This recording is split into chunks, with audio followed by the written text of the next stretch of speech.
Hello again, everyone, and welcome back again for another build.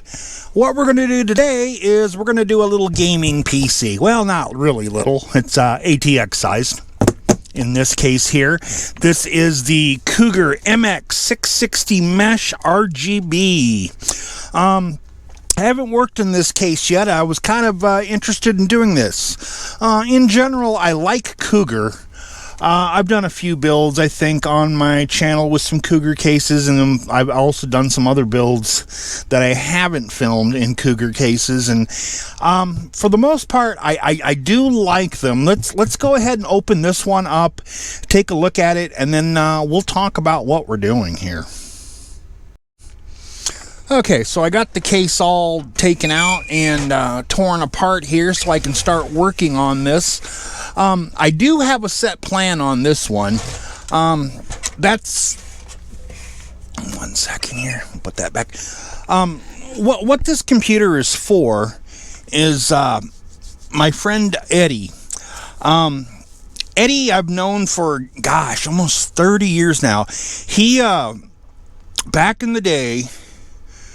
It was probably almost 30 years ago. He was the guy that gave me one of my very first tattoos, actually. It's on my arm here. I guess I'd show you, but my camera won't go over there to show you. Maybe I might take a photo later. But he did a cobra on me back when I was, shit, I don't know, 20, 21. Shit, I don't remember. It's been so many years ago. It was such a long time. Anyways, so Eddie, back then, he was just kind of starting out. You know, he didn't have his own shop or nothing like that. He'd tattoo out of his home. And, yeah, I went over there with my brother, and we were friends with his other brother, TJ, and, yeah, went over there. Yeah, good times. But anyways, so Eddie asked me, you know, if I would build one for his son. And I said, yeah, sure, no problem. Originally, his son wanted to build the computer himself, which is understandable. And, you know, in general, I do encourage kids to build computers. You know, I think it's great if they want to learn and want to try building them themselves. But on the flip side, as a parent, I can see where, you know, a parent would have no problem, you know, plunking down over $1,000 worth of parts for their kid for a new machine, you know, no problem. But then you take that same kid and you plunk down over $1,000 in computer parts in front of him, and he's never built a computer before. You know, you kind of go, I don't know about this. But like I said, I do encourage kids to get into building computers. It's a fun little thing for them to do. And the weird thing is, you know, I went to college back, you know, way back in the day to learn what I learned and know what I know for the most part. But, I mean, anymore, I can see where it's going to reach a point where you're probably going to see kids like in the 4th, 5th, 6th grade doing projects like that where they're building computers in class for a grade. I mean, you know, something that, you know, took me credit hours and debt to do is pretty common now. And sometimes that pisses me off because, you know, you put down all that money back then, you know, but then again, I got more than just building computer. You know, I did, you know, Visual C++, Unix, and PHP, and yeah, all that. But I mean, but still, I mean, like the building portion, the A+ certification, CompTIA, all that anymore, I think is pretty useless. And that's coming from me. Is CompTIA certified.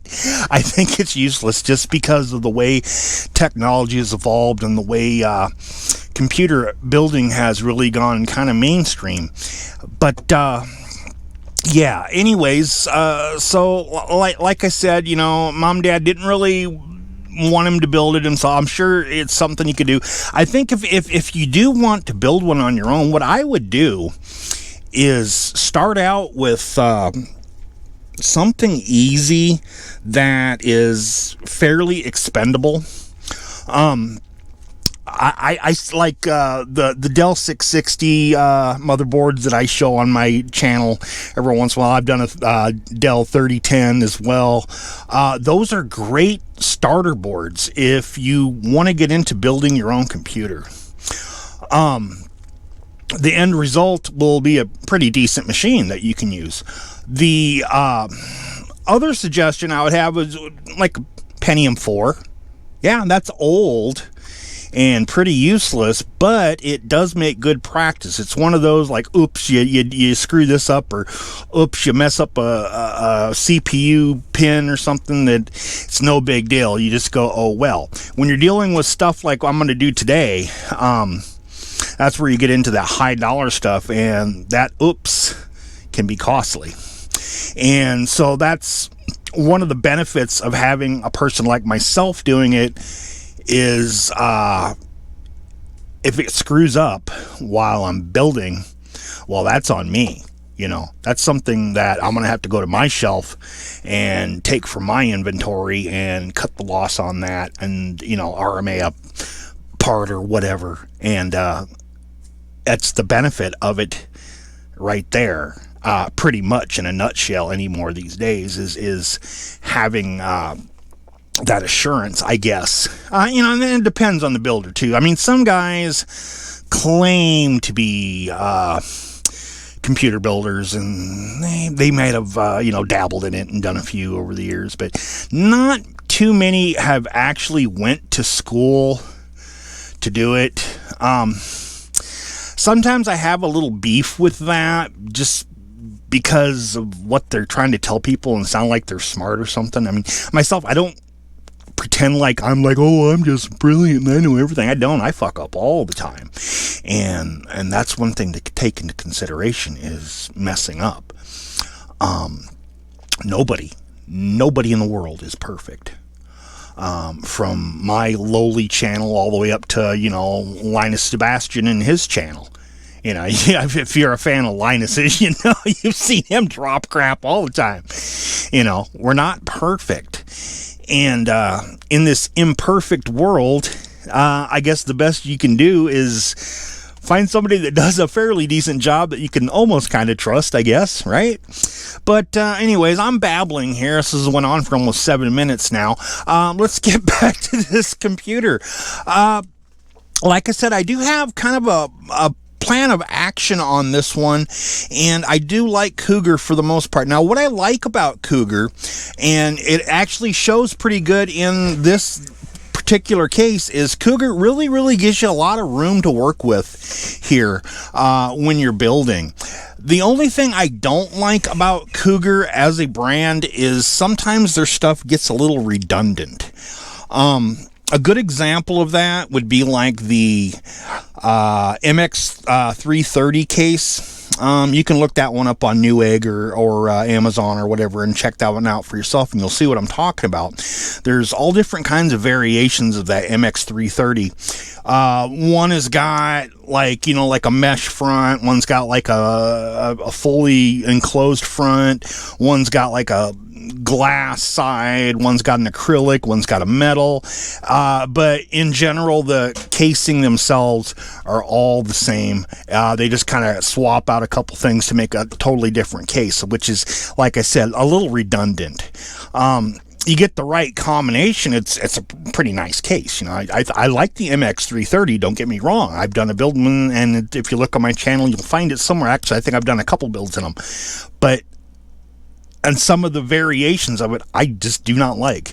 Now, this MX660 here is also one of those. There's different variations of the MX660. Now, this one I chose in particular, and this wasn't because of this RGB on here at all. No, this has nothing to do with it. You know me, I always pull that crap. And these are actually good RGB fans. Now, the reason I chose this case is actually for this right up here. We can get that on camera. This I/O panel. You can see there is no USB 2.0 on here at all. It's USB-C, USB 3.0. A little more modern, and that's actually kind of what I was shooting for, is something kind of modern. Also, like I said, it's pretty roomy, and I'm not sure, but I am going to try it. This case looks like I can maybe get 3 140 millimeters in the front. I don't know if I can, maybe I can't, but I'm going to try. I mean, obviously you can get 3 120s because there's 3 of them in there already. But we'll see. Like I said, I kind of have a plan for this one. Another thing about this case that I like, and there's actually a video on YouTube, if you look, with somebody who did a build in this like this, is this right here. Let me take these off. These 2 little holes right here. We can do some a vertical mount here. As you can see on the side here, it's actually made for a vertical mount, so I do have the stuff for that. So that was one of the things that I wanted to do, was a vertical mount, and this would be the really easiest way to do it, and a really easy case to do it in. I'll have to, of course, put these somewhere else, but yeah. So anyways, I'm babbling here. Let me cut this scene. I'm gonna start working on the build a little bit here, and we'll talk about it as we go along. See you in a sec. Alright, so my experiment with the fans in the front did and they didn't work. Let me explain that a little bit. I got them all 3 140s to fit in here, and what I used was this bottom hole right up here, and then up on top here there's some other holes. Let me turn on my light there so you can see it right here. And they did fit in there just fine, and I was able to get them to tighten down. The only trouble is that right about in here, and then up on top right about in here, it kind of rubbed when you spun the fan. And well, we can't have that. Now I can fix that if I wanted to, but that would call for me to whip out the Dremel, and I really don't feel like whipping out the Dremel on this build. Maybe if it was something I was doing for myself or somebody else, maybe I'd whip out the Dremel and go ahead. I mean, it wasn't really that important to get 3 140s in the front. It was just something I wanted to try because this case looked like it could take it. Some cases can, some cases can't. And like I said, this probably could. Another thing I guess I could do is maybe put some washers behind it and, kind of increase that gap a little bit. But the only thing of it is, though, is if you put that filter on there, well, maybe I can show you here. Let me loosen up a couple of these, and maybe you could see for yourself. All right, so fans up here like this. It's not doing it now because I don't have it tightened. Maybe if I tighten it down, it'll do it. We'll tighten this down a little bit. Hear that? So that's bad enough, but of course, if I try putting this filter on, it's really going to hit. So, yep, not going to work. Not going to work. But, oh well, at least I tried. It would have been cool if it would have, though. I mean, just imagine all that massive airflow. But, all right, I'm going to cut the scene here. I got to wait for some new fans to come in. Should be a couple days, and we will continue from there. Alright, since I'm going to have to wait till Monday for the new fans to come in, I figure I might as well just carry on with something else on the build. I'll show you where I've gotten so far. I've actually put the 120 millimeters that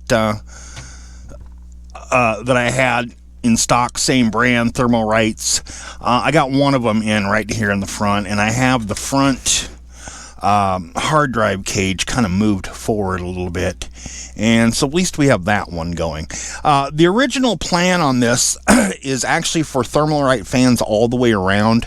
I just happen to have an excessive number of 140 millimeter fans. That's why in that last scene I thought I'd take a chance and see if maybe I could get rid of those 140s. Now I only had one 120, which is this one right here. What I was kind of hoping it would have ended up with was 3 right here, 2 right here on the 140s, and then 1 120 in the back. But it looks like we're going to go 3 120s there, 1 120 there, and 2 140s up on top. Anyways, moving right along, I also put this vertical GPU bracket in here, and I test fitted it with one of my parts. One of my cards fits just fine, works just fine. Plug in just like that. Gonna look pretty good there with that vertical GPU in there. Anyways, so moving right along, we got our motherboard coming up next. Motherboards, when it comes to these, I get asked a lot, which part should I buy? What do I get? And it is so hard. Oh, there goes my voice. It is so hard to be specific with people unless they're specific about their needs. In general, I think, if you want to get into like the AM4 scene with the Ryzen boards, the A320s, B450s would be the cheaper choices and would get you in, and that's fine. If you're stepping up because you want to do some gaming and stuff, then you really want to look for not necessarily the chipset, but decent VRMs. Now that's a subject all on itself when you're talking about VRMs on a motherboard. But I guess in a nutshell, if you're looking to do some high-end gaming, maybe even some overclocking, you'll want a chipset that not only where the North Bridge stays cool, but your VRM has some pretty good phases on it as well. I'm not going to talk about that in this video. Maybe we'll save that for a different topic. Maybe you can look somewhere else. But anyways, I'm going to go ahead and rip this puppy open here with the razor blade. Take this out of the box. Let's see what we got in here. Oh, Wi-Fi antenna. Here's the board. Now, this actually wasn't the board that I originally had planned for this build. The one that I did have planned actually had a internal USB-C connector on there, because if you remember, this case has got USB-C headers for the front. So I had ordered that, and it was actually, I got an email back, said it was out of stock, and I was like, well, shit, bummer. So I had to compromise and go with something else, and this is what I decided to compromise with, was the Asus Tough Gaming Series motherboard. Nice board all around. The main thing I like about this board is that you can get two M.2s. You can get one up here and one down there. This is actually PCI Gen 4, and this one will take Gen 3. So, I guess I can do this live. Let me get one. For our top M.2, where'd my razor blade go? I just had the damn thing. What did I do with it? For the top one, oh, here it is. We're going with the XPG Spectrix S40G. Pretty cool little M.2 here. It lights up. Of course, if you're a fan of watching my videos, you know I do RGB shit like it's always going out of style. So, of course, I'm going to put an RGB M.2 in there. And let me pop this out of the container real quick here. Make sure. All right. Is our screw in there? Oh, no. I guess we got to put in our little screws right there. Okay. Where's the box? Okay, it's right here. Let me move this out of the way. It's probably in here. Otherwise, if it's not, then I got some extras somewhere. It's here. 1 second. Let's find them. Let's see. Back plate. I guess we'll need that. Here's what that is. Aha! Here we go. Here we go. Close this back up here. Set that back over here. Yeah, sorry about that. Let me position my camera maybe so that I have room to work and you have a place to see. Let me turn on my light here so you can maybe see that. We'll brighten it up a little bit. But anyways, side here. All right. I love M.2 technology. I tell you what, it just makes things so much easier. There's less wires. I think, to me, that's the biggest benefit, is there's not all these wires. Let me get my thing here. Which one is it? I suppose it would be the 5.5, I think. Maybe it's the 5. Trying to get my correct thing here so I can screw this in properly. There we go. That should be it, I think. See, when you're like me and you get older and your fingers aren't as nimble as they once were, yeah, it's nice to have the correct tools to do this shit. You know. Okay, there we go. Set that one there. And let's get a right screw. I think it'd be this one. Here we go. And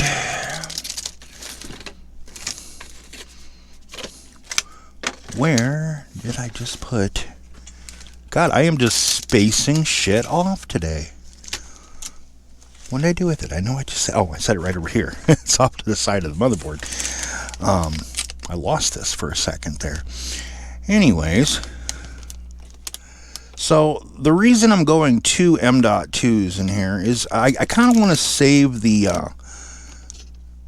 internal space on the case for maybe extra storage later on for him. That way, upgrading the storage in this isn't going to be too much of a big deal, and he'll have actually all kinds of choices of where he could put it. There we go. XPG there. And we'll take off this. This is usually just a cap.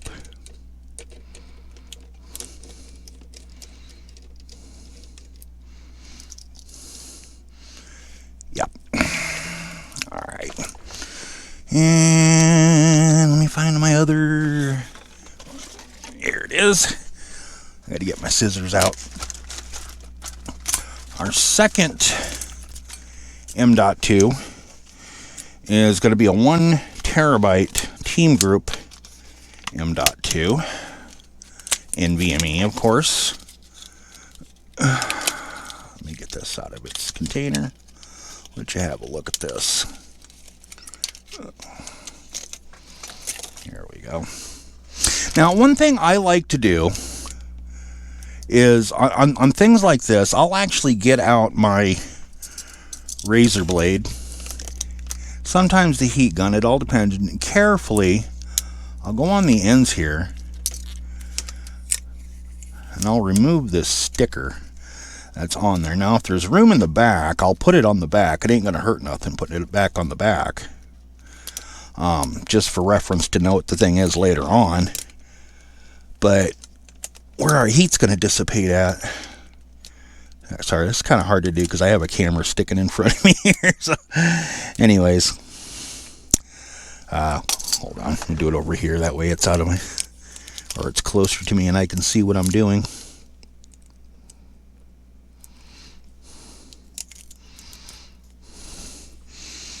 There we go.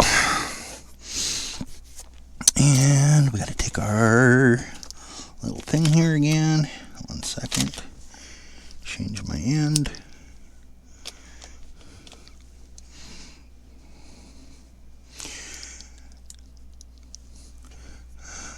But anyways, in that last scene there, when I was talking about the fans, getting back to that again, that is a great example of what I was referring to when I say it's better in some ways to let somebody else do a build for you because it comes back on them. Now, obviously what I was doing was some experimentation there, but imagine, if you will, that you went out and you bought those 140 millimeter fans for that front there, totally expecting that it would work for you. I mean, you know, 2 of them will work if you want to do 2, but you know, if you wanted to do 3 like I was attempting to do, and you were counting on that working, well, you just wasted your money. And I mean, for me, it's not a waste. I'll use that in a different build. Those are experimental fans, but that's just one thing right there. Another thing would be, CPUs. One issue I've seen when it comes to like CPUs is,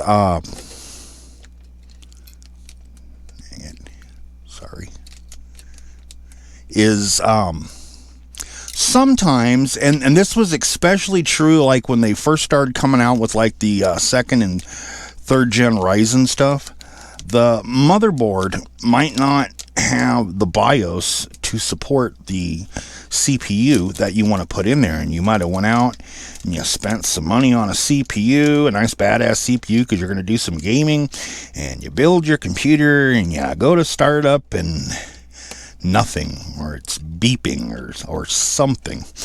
And well, it usually turns out that, your BIOS is old, it needs to be flashed, and then your board will work, and that's kind of a pain in the ass. And then what you end up doing is, either sending the board back or finding somebody like me around town that carries, multiple processors and stuff like that, and have them fix it for you, reflash your BIOS for you or whatever, and get you up and going again.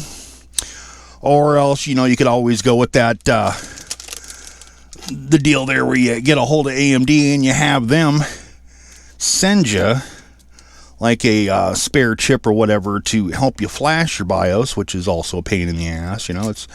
That's one of the things that you run into. And it's another reason why it's always good to have somebody else doing the build that would know these things and expect those things. Make sure we're in there.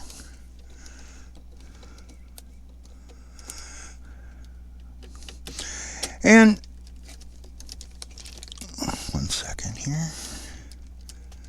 See, I don't work well when I'm actually doing something. I can't babble. I'm good at babbling, but when I'm I'm not even on there. All right.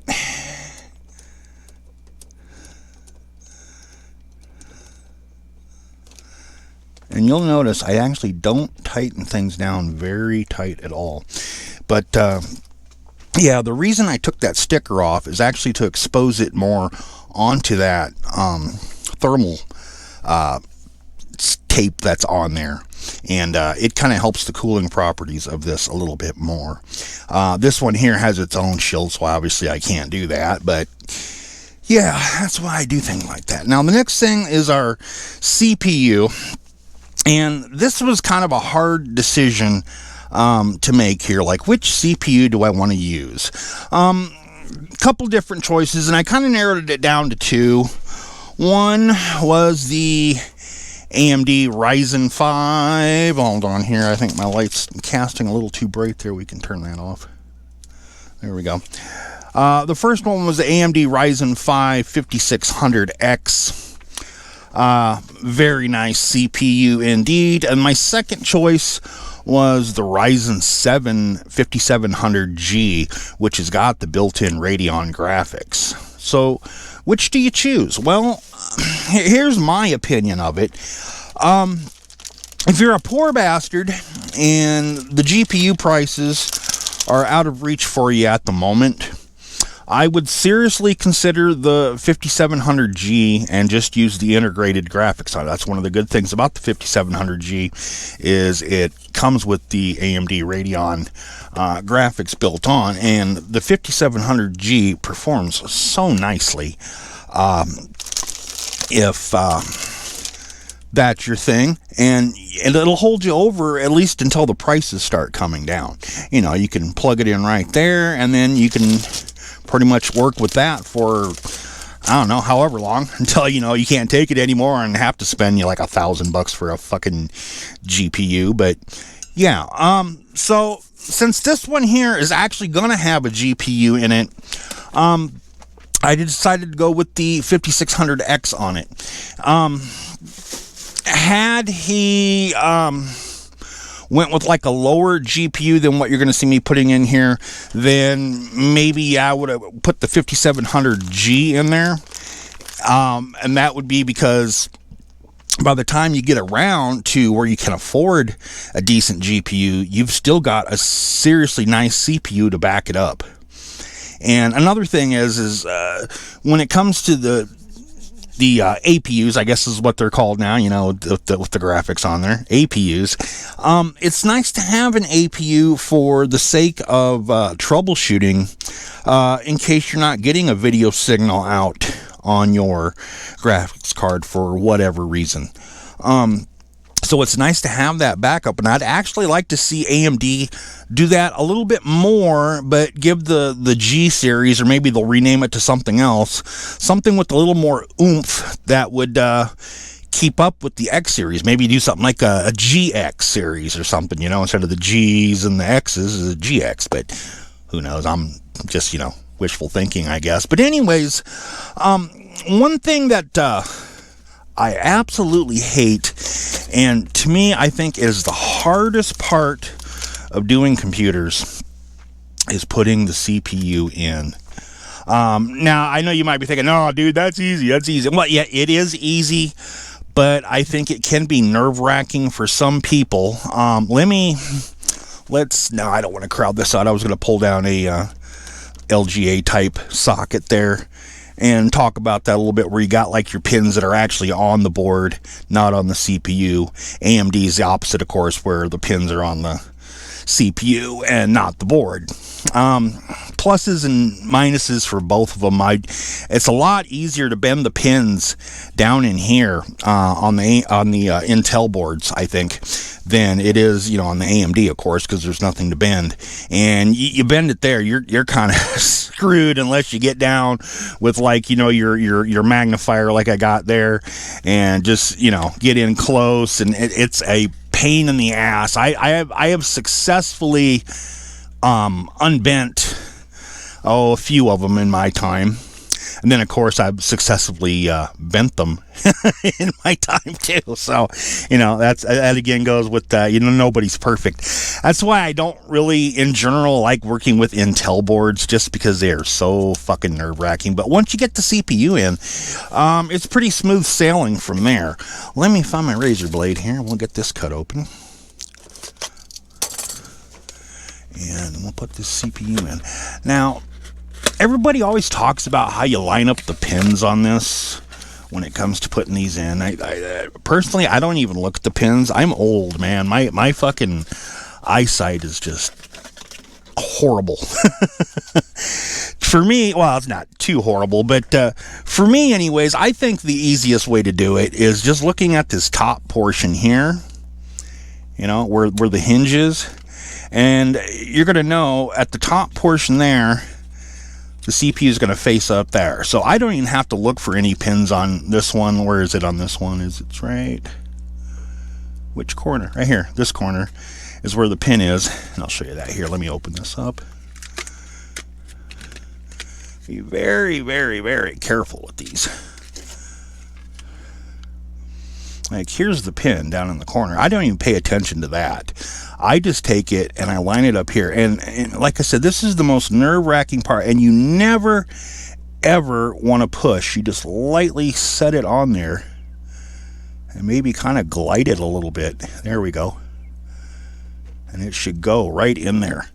And then before you put it down, you want to kind of give it a little bit of a turn. Kind of look in there, make sure everything is in there. And then what I do is I'll hold it down with my finger. Now that it's in there, you can hold it down, and then while you're holding it down, click that on. Whew, done. Now, what sucks about CPUs like this is when you put your heat sink on, your thermal compound, sometimes, you know, after a while, that thermal compound that's on there can start to dry up a little bit, and it gets kind of hard. And let's say you're going to go change it out. Maybe you're going to change the fan, maybe change the cooler, maybe even change the CPU, and you want to go pull it out, and you're trying, and you're moving it, and you pop it up, and then next thing you know, you bent your fucking pins on your CPU, and that really sucks. I guess I could say what I would recommend when you're removing them from this type of socket with the AMDs is hold down on your cooler and wiggle it left and right, left and right, left and right, left and right, till it feels loose. And then as it's feeling loose, as you're wiggling it back and forth, slowly pick it up. The air, it'll get little air pockets in there. It'll be slow, and then it'll release, and then you'll be able to get to the CPU without worrying about yanking it out from there and bending the pins. That always sucks, man. That always sucks. The AMD pins are actually a little bit easier to fix, provided you didn't fuck them up too much. I can usually do that with like a credit card and my magnifier, but yeah. All right. Anyways, so next thing we're going to do here, we're going to put some memory in this. Let me open up this one. Razor blade. And for that, we're going to use Corsair. We're going to use some Corsair Vengeance Pro. DDR4, 32 gigabytes, 3200 megahertz. Pretty standard. I wouldn't go anything slower than 3200 megahertz. 3600 is a pretty decent speed to go with. I guess it really depends on if you're into like the overclocking or not. Whenever I build, I always assume that the person using it is not going to overclock. I'm not a fan of overclocking myself. In fact, I haven't really overclocked in years. I used to be big into it back when the Athlons first hit the scene, like with the slot A's and stuff like that. But anymore, I think their performance difference, it's really not worth writing home to mom about. So I just don't get into it. Some people do, and they swear by it, and that's their prerogative. But I like to focus more on stability than anything. Whenever you overclock, you're going to unstabilize a little bit. I mean, you can get it to run, stable for the most part if you're a good overclocker, but you're still taking the system out from the norms that it was originally meant to. And I think you kind of wear out your stuff a little bit quicker that way. I don't build them to get pounded on. I build them to perform, and I build them to last. And so that's why I don't get into the overclocking and making false claims about the performance of something. It just isn't right, in my opinion. So here we go. We can have a look at this before we could put this in here. I got 4 Corsair RAM sticks there. We got our XPG here. We got our CPU here. We got our other M.2 there. Looking good. Now I'm going to have to use a card in this to get that USB-C that I didn't have because the other board wasn't in stock. So I'm going to put that right down here. But let me cut this scene here. I'm going to go ahead and pop this board in. Kind of hard to do with the camera in front of me, otherwise I'd do it. Maybe someday I'll have a better setup where I can do that and it's not in the way. But let me cut this scene here and we'll come back and I'll babble some more. Alright, progress is being made. The board is in now, and I started doing some of my initial wiring here. Let me scoot this up here to adjust my camera just a little bit here. Sorry. So as you can see, I got the new card in right over here. This is the USB-C add-in card, and that's plugged in right back there. Our USB 3.0 is plugged in right here. Front panel headers are plugged in, tucked in underneath the motherboard there. And you can see one, I guess, back here. A little extension for the EPS. Got an extension going for the 24 pin, and the extension for the graphics card that we're going to put in here. Also have an AIO mounted in here. This is a Corsair H115i. I'm not using Corsair fans though. I'm using the Thermalright fans. I don't really like the fans that come with the H115i Platinum. I think they're kind of ugly. So I'm going with some other stuff. And the RGB on this water pump is controlled by USB, and I got to plug that in still. What I'm going to do, and I'll show you it here. This right here is where your fans would normally plug in. This is for the PWM on the fans, and then this, let me find it, this one, yep, is your RGB. Corsair 4-pin type DuPont connector here. I actually have an adapter that I got from Pirate Dog Tech, and what I plan on doing is taking the RGB that outputs from this and sending this to the splitter. That way we're all synchronized that way, and that way we can go into the Corsair software and adjust the RGB using the Corsair software, which will also sync with the, of course, the Corsair memory there. So this is going to be Corsair RGB all around. Now this board does have its own 3-pin header right back there, and if I wanted to, I could use that one as well. I have a couple different options at my disposal here on this. Another thing I could do, tighten this up, the splitter on the back also has a controller that's built into it, which is controlled by the reset switch on the case. I do that every once in a while. This one, I think I'm going to bypass that. And then just use the reset button as a reset button instead of an LED button. I kind of like that idea better. I think that'll look a little better, and that and the Corsair patterns are a little nicer than that. Right now I'm just kind of sizing up my wires and stuff like that, kind of doing some test fitting in here. I actually have to pull this back out so I can get these wires in behind there, but I was just seeing how that's going to look here, and that looks really, really nice. Now this is a 280 millimeter radiator, so we're going to get some nice cooling out of this, and of course it's going to be Corsair, you can imagine, if you will. I got to find my AM4 bracket. This is the Intel bracket on here, but yeah, once I find my AM4 bracket, we'll put that on there like that, and that'll look like that. Let me back it up a little bit, imagine if you would. And so then we can get the radiator going here, and then finish off with the GPU, and then we can work on the back and all that RGB stuff here. So, all right, let me cut this scene here, and I'll come back when I've made more progress on it. Okay, more progress has been made here. I installed the GPU.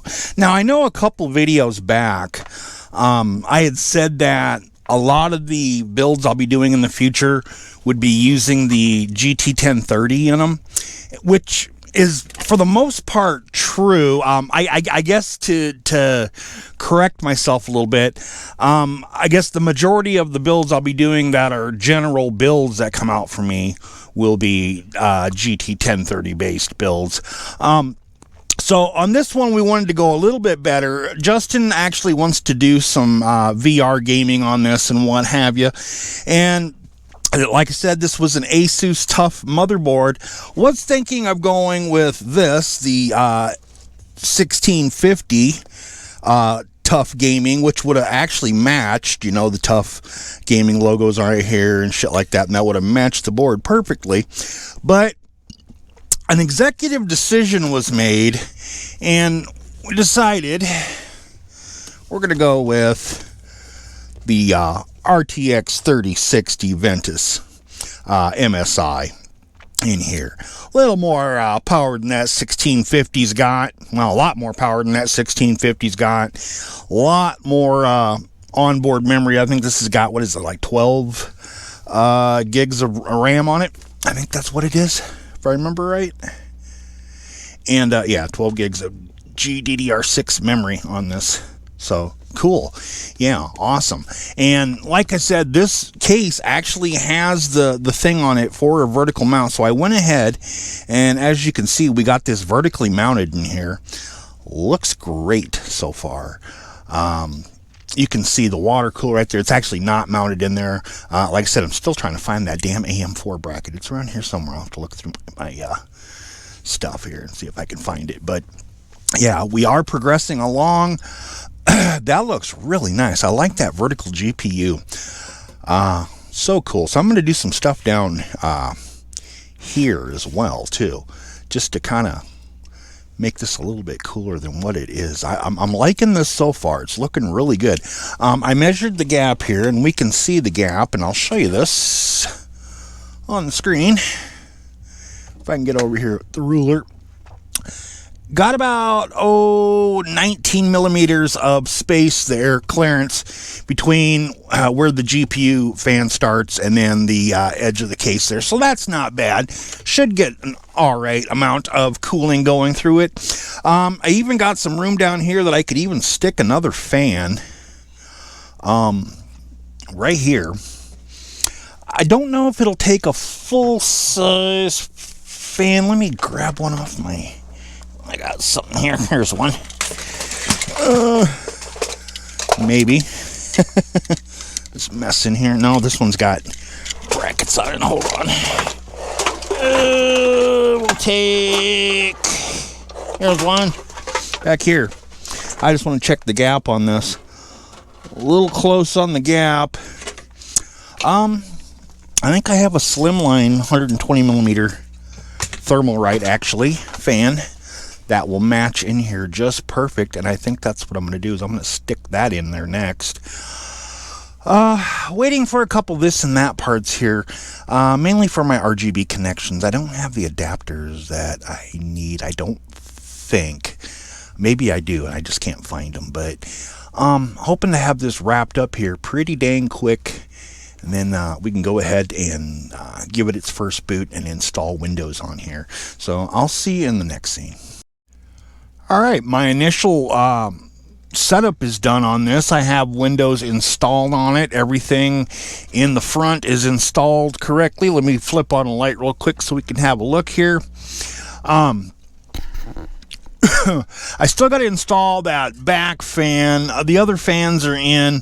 I was waiting. I wanted to do my initial boot first, to do my initial checks, make sure everything was running right before I finish off the rest of it. And I always do my RGB last.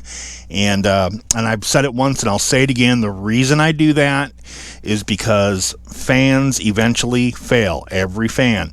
They're going to wear down and you're going to end up changing them. So what I like to do is put all my stuff in, get that all tacked down the way it is, and then work on getting the fans and stuff hooked up and tacked down. That way, in the future, when the time comes that a fan does need to be changed, it's not going to be an issue. You're not going to be digging under wires, snipping a bunch of stuff or whatever just to get to the fans, just to remove it. It just kind of makes it easier.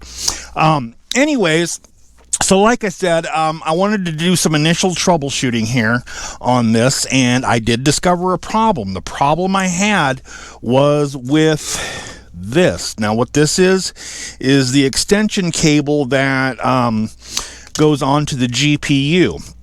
Now this happens from time to time, you know, it all depends on the brand. I'm going to know never to buy this brand again. It's an, I don't know if we can see it on here, HLX Link is the brand. Got this off of Newegg. Not very good. I was getting some anomalies.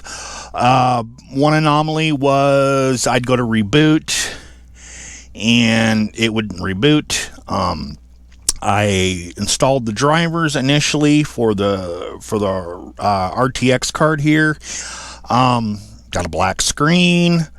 All kinds of other little anomalies I can go on and on about. But anyways, this is another case here where it's good that you have somebody else that is building it that is going to know, hey, I know what the problem is here, or at least I think I know what the problem is here.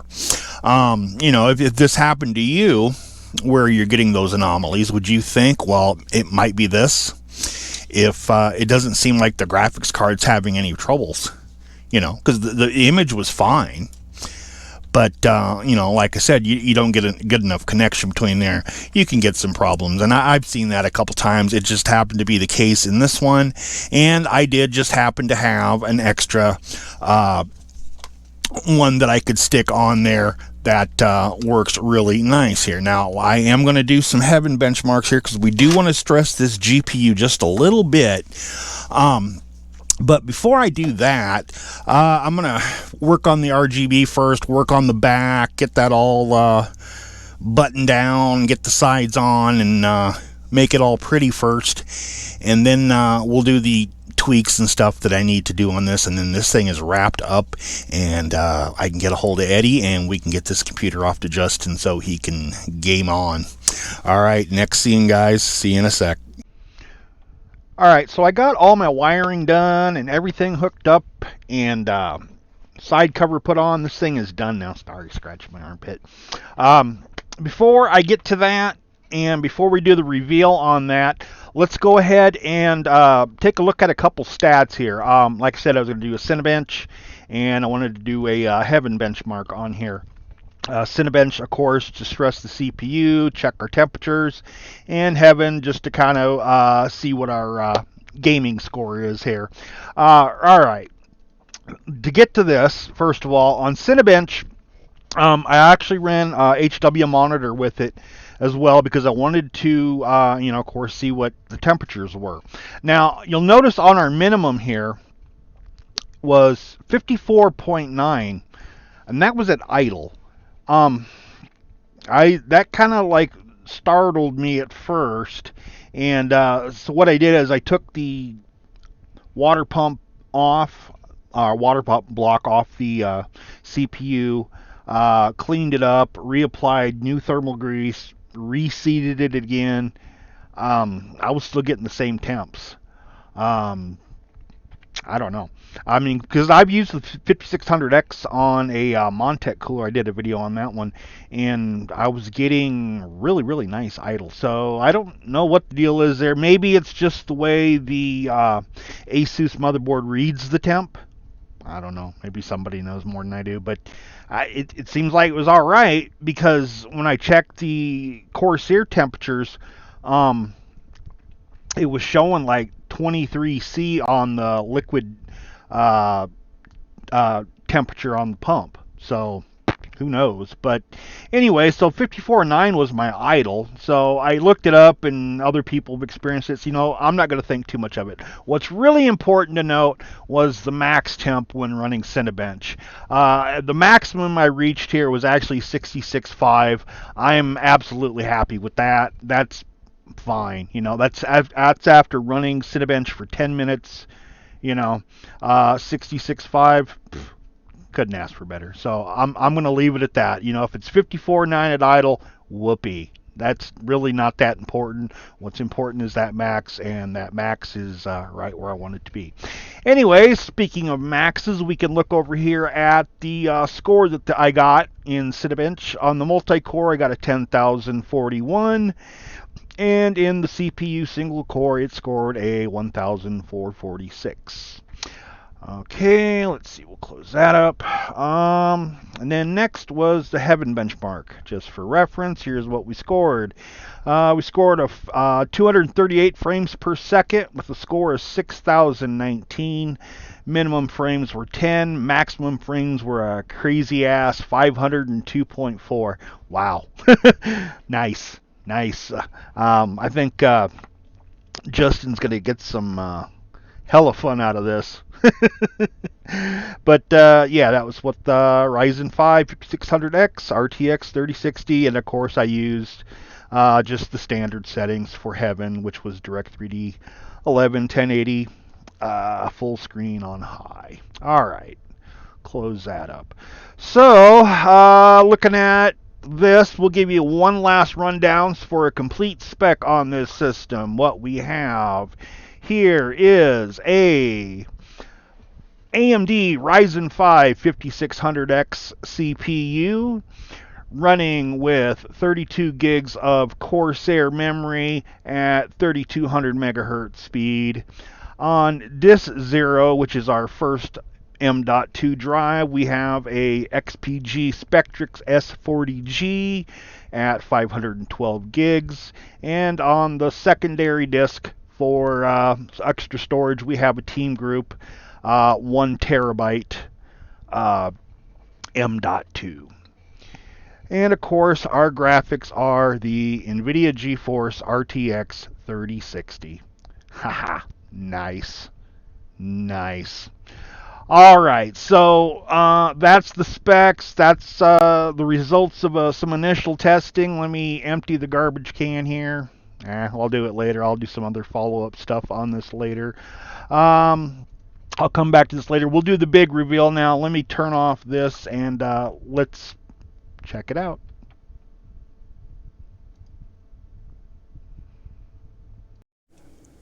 All right, well, yeah, have a look at this in the dark starting off with. Like I said earlier, I'm using Corsair all the way around in here, and I'm using some adapters to make it all work. You can get those from Pirate Dog Tech on eBay. I've talked about this before in another video. Just look for Corsair Hack if you're interested.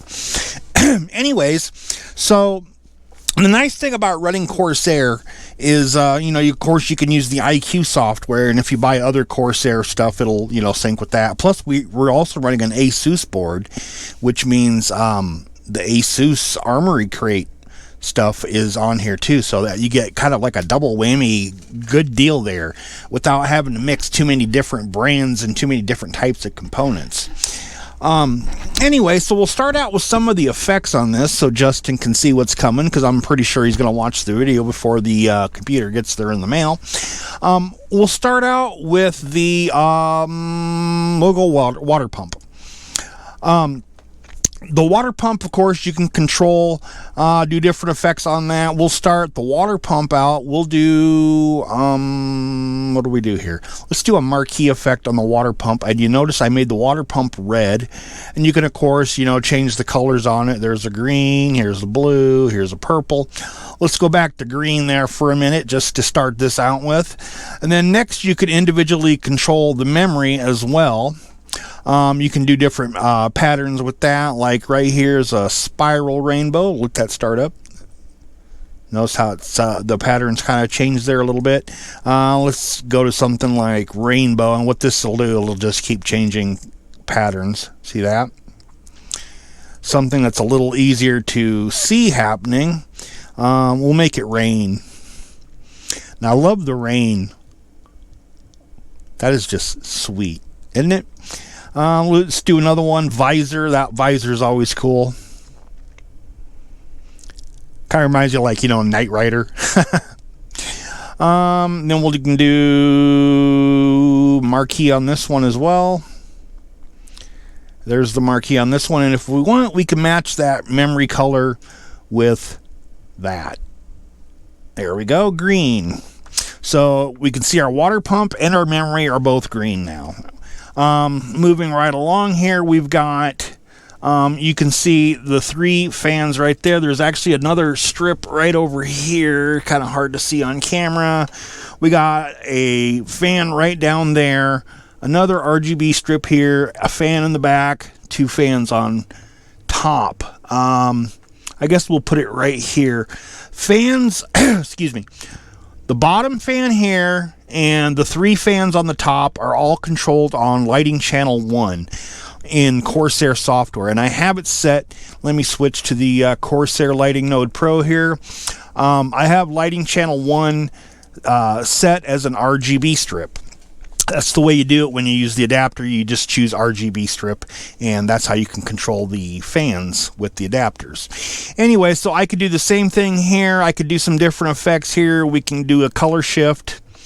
We'll do that real quick so you can see the zones. There we go. Let's back it up over here a little bit so you can see it from the front end, I guess. You can see how we're doing a color shift effect there. Let me switch to sequential so you can see that happening.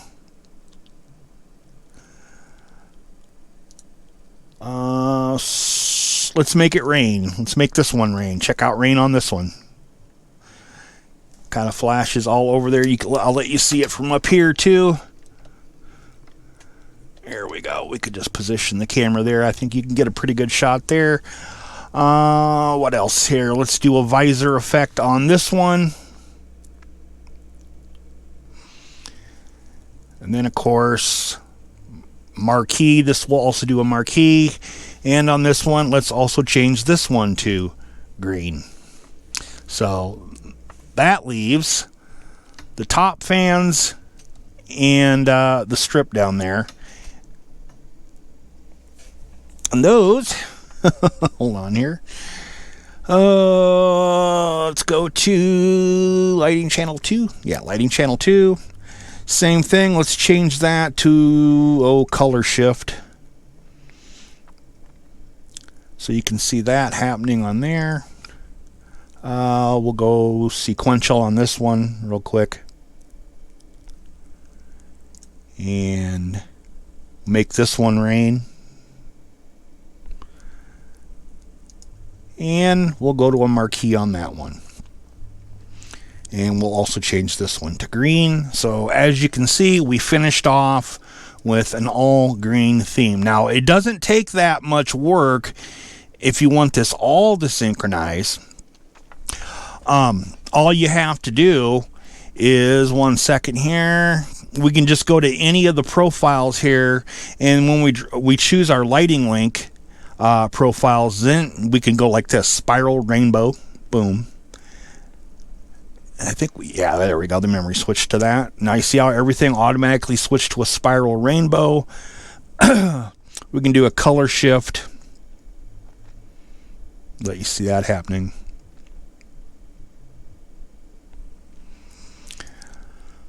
Let's do visor on this one. This is pretty neat. Check this out. Wait till they all kick in first here. Why did lighting channel 1? Oh, I know why. Let me get rid of this. There we go. I had an extra thing in there for the lighting channel 1. But anyways, there we go. There's our visor effect. And actually, let me go to the H15i. I have to change the one for that too. I have to take that marquee effect out from there too. There we go. That way the whole entire thing is set to the lighting link. Anyways, so we can also do rain. Rain's pretty neat.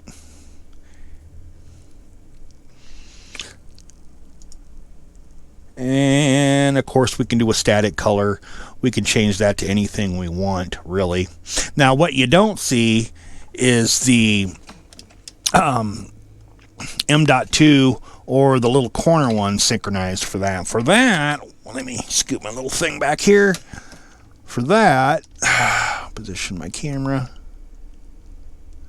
You're gonna fall. Yeah, it's gonna fall back on me. Hold on, let me turn it. We'll do this first. Let me turn off the lights real fast. There we go.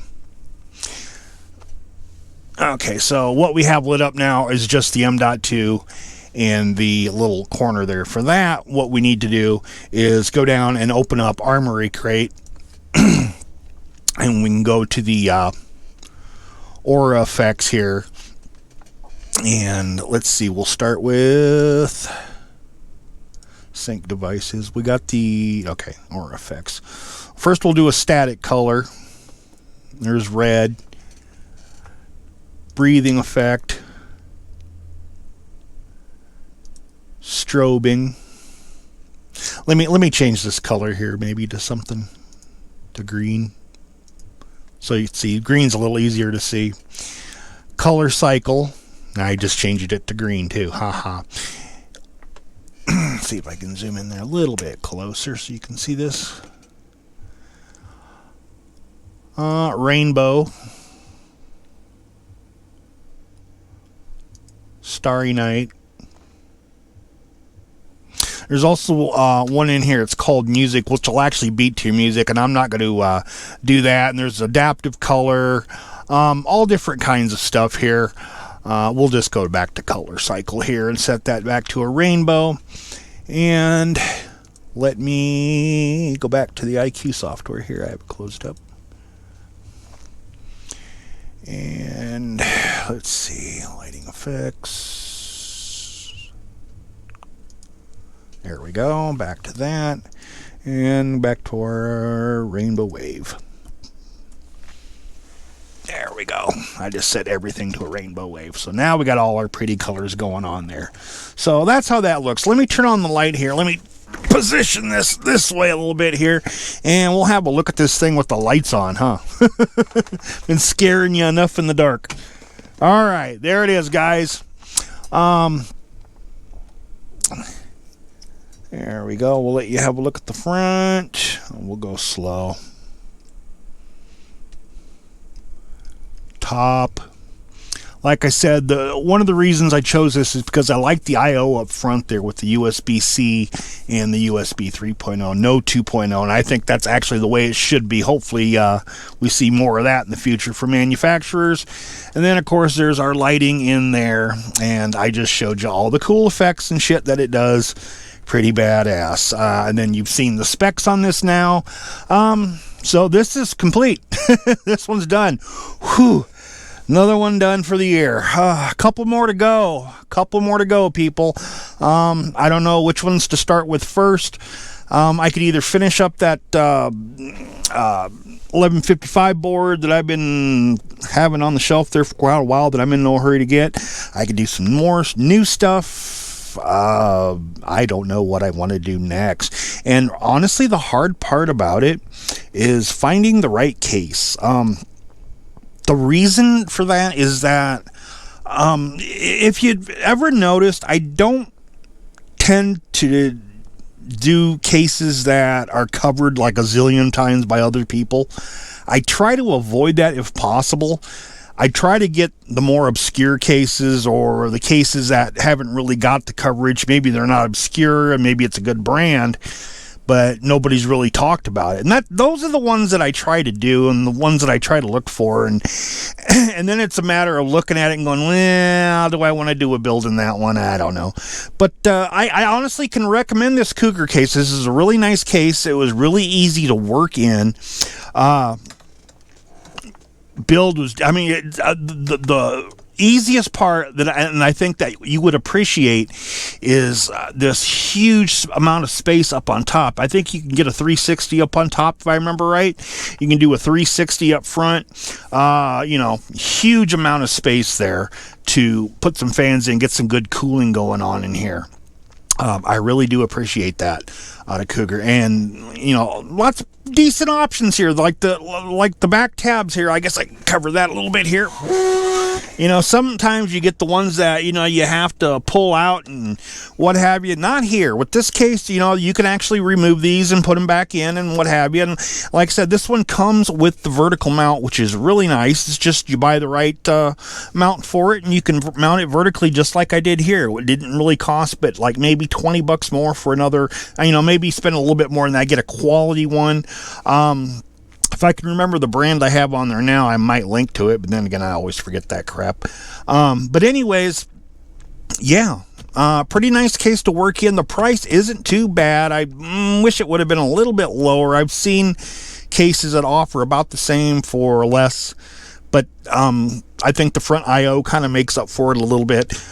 This build turned out great. I'd like to maybe build in this case again one more time. Maybe I'll buy one some other time and paint it on the inside, just because I haven't painted anything in a while. But then again, winter's coming up, so don't expect to see any painted stuff coming up, because I'm not going to paint in my basement.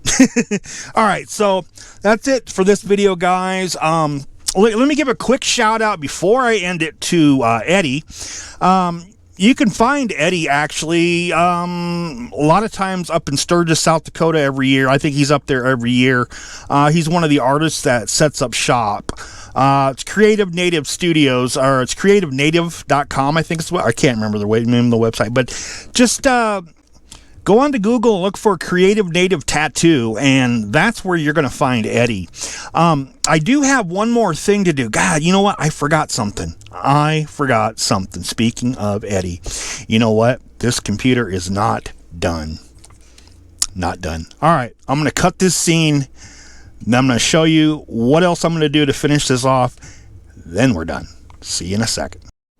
All right, so this next mod, I don't need to have the computer on to show you. It's just a little something I did. Like I was saying, Eddie is the guy that gave me one of my very first tattoos, and he's been doing it for about 30 years or so.